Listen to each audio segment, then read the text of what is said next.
台湾今年超过30万人得到失智症，有民间团体和业者推出 VR 体验课，邀请照顾失智症患者的家属甲义工，透过 VR 来了解失智症所看到的世界。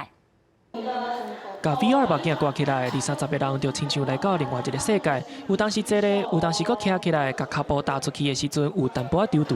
到底因看到啥物咧？哦，还有旁边都有手机，还有那个什么蛇，啊，然后的旁边都有那个终点，啊，这边都有什么爆炸。这物件是安怎会斗做伙？这个 VR 是咧模拟失智症患者看到的世界。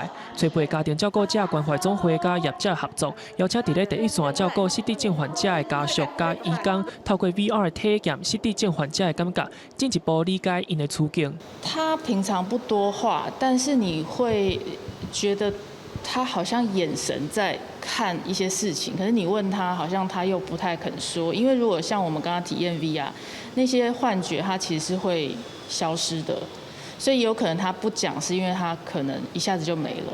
根据卫福部的推算，2022年全台湾有超过30万人得到失智症，真侪拢是靠义工咧照顾。不过，伫教育训练无够的情形之下，真侪义工唔知影要安怎照顾失智症患者，嘛会对因行为变款感觉惊吓。即使在台湾曾经照顾过中风的病人，可是他没有碰过失智症的长辈，所以遇到很多状况都是新的。但是我们的居服员，他们可能有很多的训练、教育训练，也有督导在协助，不会照顾也有人教他。可是我们的义工可能相对资源就很少。但经理表示，民间办的 VR 体验只是一个起点，呼吁劳动部应该要更加重视义工的教育训练，提供照顾者更加好的支持。